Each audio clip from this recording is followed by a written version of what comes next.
Pemirsa diskusi bersama dengan Presiden Direktur PT Freeport Indonesia, Bapak Tony Wenas, dan juga Ketua Umum Perhimpunan Ahli Pertambangan Indonesia atau Perhapi, Bapak Rizal Kasli akan kami lanjutkan kembali. Kita akan kembali lanjutkan diskusi kita, Pak Tony dan juga Pak Rizal.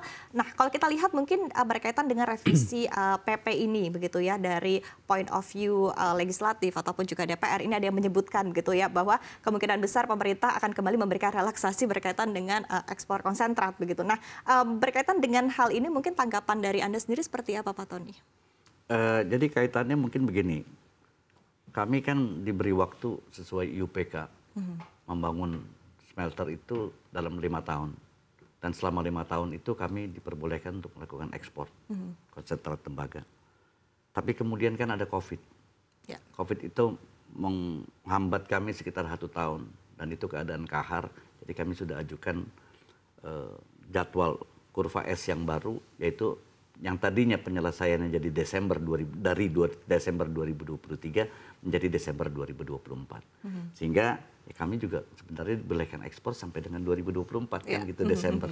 Tapi terlepas dari itu, smelter kami kan akan selesai beroperasi. Akan selesai akhir Mei.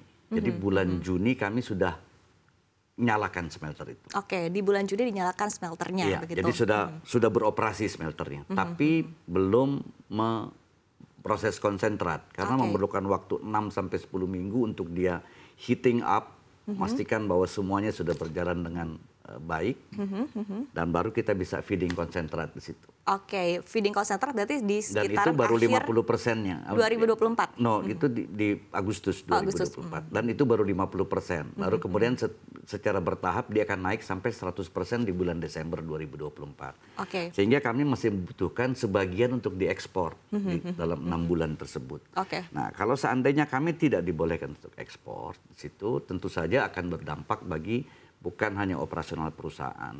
Produksi kita pasti akan kita turunkan, dan juga penerimaan negara tentu saja akan berkurang. Dari yang mestinya 4,3 miliar dolar atau kira-kira 65 triliun penerimaan negara itu akan turun 1,4 miliar dolar atau turun sekitar 22 triliun ke 40 triliun.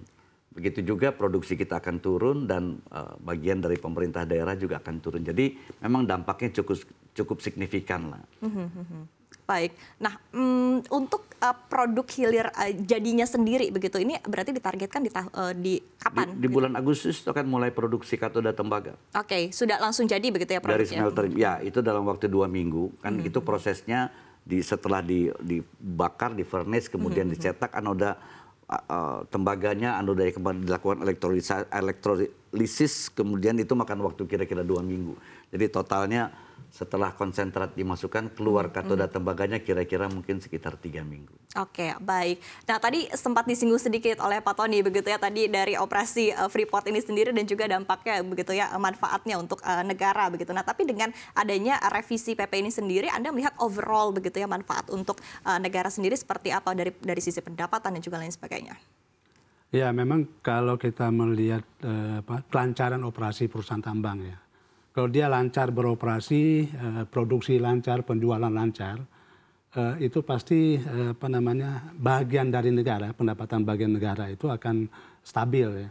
Misalnya dari tambang itu ada namanya royalti, royalti sekian persen dari produksi dan harga jual. Nah, kemudian nanti ada kalau perusahaan untung ada PPH segala macam, ada PPM, pengembangan masyarakat ya, kemudian ada porsi pemerintah daerah. Nah, jadi memang kelancaran operasional perusahaan ini harus dijaga. Nah, seperti Freeport, kebetulan saya juga pernah di Freeport dulu ya, waktu muda-muda dulu Pak Tony ya. Nah, jadi saya mengerti persis bahwa kalau memang tidak diizinkan ekspor, gudang konsentrat di Amapari ya, itu penuh, mereka harus stop produksi. Nah, ini sayang sekali. Nah, padahal sekarang Freeport kalau tidak salah juga bayar pajak ekspor Pak Tony ya. Bayar. Nah, bayar pajak ekspor. Ini kan bisa dimanfaatkan untuk pendapatan negara juga. Win-win nah, apalagi konstruksi yang dilakukan oleh Freeport, smelter konstruksi smelternya itu hampir selesai. Artinya mereka serius gitu loh. Ada memang perusahaan yang tidak serius, oke, itu dibatasin atau dicabut dari realisasinya. Tapi kalau perusahaan-perusahaan yang serius, itu harus dibantu. Kadang-kadang mereka ada kesulitan keuangan, ada masalah tadi COVID misalnya yang terhambat konstruksinya. Karena supply chain-nya terganggu, kemudian ada masalah keuangan. Nah, ini pemerintah juga harus bisa melihat melakukan audit, kemudian apa yang bisa dibantu.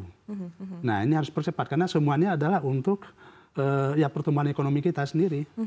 Oke. Gitu, Mbak. Tapi spesifik dari penambahan 10% saham yang nanti akan dipegang oleh pemerintah Indonesia, walaupun masih lama ya, sekali lagi masih 2041. Tapi seperti apa sih sebetulnya manfaatnya begitu overall, Pak Rizal? Iya, kalau secara perusahaan kan makin besar saham kita, nanti pembagian dividen kalau untung itu makin besar. Oke, baik. Tapi ada risiko juga, kalau rugi kita juga makin besar. Ya, baik, nah, mudah-mudahan Freeport ini dengan harga emas yang cenderung naik terus, nah negara mendapatkan porsi yang jauh lebih besar nantinya. Oke, dari Pak Tony sendiri seperti apa menjaminnya begitu agar negara bisa mendapatkan pendapatan lebih besar? Yang bisa saya usahakan adalah bagaimana kita melakukan produksi secara mencapai target dengan cara yang aman dan berkelanjutan. Ya. Kalau soal keuntungan itu bergantung sama harga.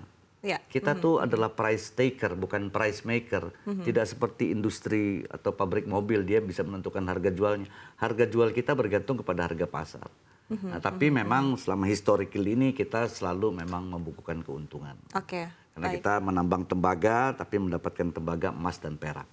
Jadi tanpa mengobrol janji, ya ke depannya diperkirakan kalau harga tembaga $4 per pound, harga emas 2.000 per ounce, $2.000 per ounce, itu kira-kira negara akan dapat 60 triliun rata-rata setiap tahun. Oke. Kalau nanti 61% akan lebih dari itu. Baik, baik. Setiap tahun Mbak itu. Setiap Jadi, tahunnya iya. ya, baik. Tapi tadi tidak ingin mengobrol janji begitu, tapi saya ingin menanyakan berkaitan dengan janji-janji begitu dari Pak Tony. Mungkin boleh ya Pak, dari sisi lain tadi dari sisi apa yang diberikan oleh Freeport untuk pemerintah, tapi mungkin juga untuk masyarakat sekitar sendiri seperti apa? Apakah Jadi memang akan itulah ada- makanya kenapa kami kemudian mengatakan bahwa akan baik buat semuanya kalau seandainya Freeport diperpanjang operasinya melewati 2041.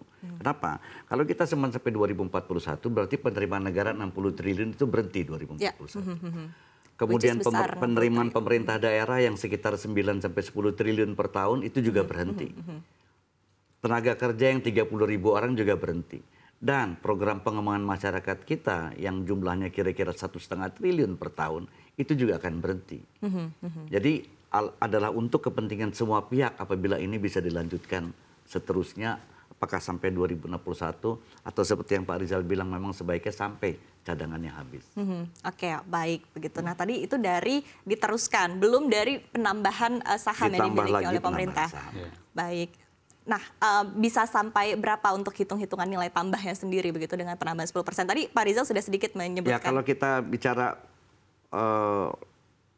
51% dividen, kalau dari dividen 51% dari keuntungan bersih, contohlah keuntungan bersih kita adalah $3 miliar. Kalau itu kemudian dibagikan dividennya katakanlah misalnya $2 miliar. Berarti dari dividen itu diterima oleh pemerintah yang sekarang 1,05 miliar dolar itu ditambah lagi 10 menjadi tambahan 1,5 triliun per tahun. Kira-kira gambaran kasarnya seperti itu. Oke. Tapi kan kalau soal dividen itu kan akan dihitung juga production cost-nya, tapi kira-kira gambaran kasarnya seperti itu. Oke, tapi untuk perhitungan mungkin untuk GDP ataupun juga mungkin untuk ekonomi daerah deh begitu. Kalau Tadi untuk ekonomi kontribusinya daerah seperti sekarang apa? ini kami berkontribusi kepada PDRB atau GDRP di Provinsi Papua itu 40%.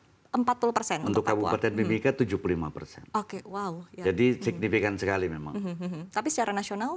Secara nasional itu ya kita sekitar 1% dari GDP nasional.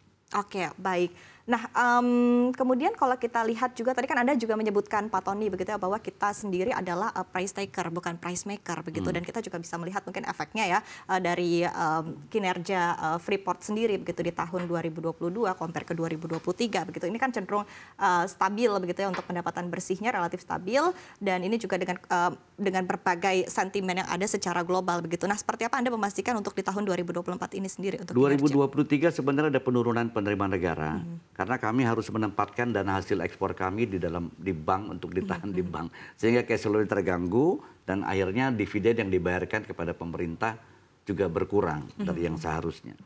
Nah, kalau di tahun ini kalau seandainya kita dibolehkan ekspor sampai dengan 2041 sampai dengan Desember 2024, whole year maksudnya kita dibolehkan ekspor, itu pemerintah akan mendapatkan sekitar $4,3 miliar atau sekitar hampir 70 triliun.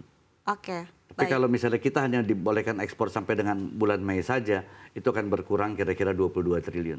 Oke, baik. Tapi dengan berbagai kondisi yang ada di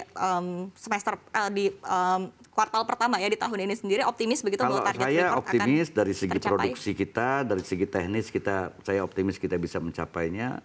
Kemudian dari segi harga juga kelihatan ada perbaikan harga. Harga emas tadi kita lihat Iya, sempat. $2.200 per ounce. Iya. Harga tembaga juga sudah mendekati $4 per pound. Jadi ya kalau Tuhan mengizinkan kita bisa mencapai hasil yang lebih baik lah. Oke, baik. Tentu kita akan lihat lagi lebih jauh begitu ya nanti seperti apa kinerjanya dari Freeport. Terima kasih Pak Tony dan terima kasih Pak Rizal juga sudah Sama-sama, berdiskusi Mbak. bersama kami pada sore hari ini.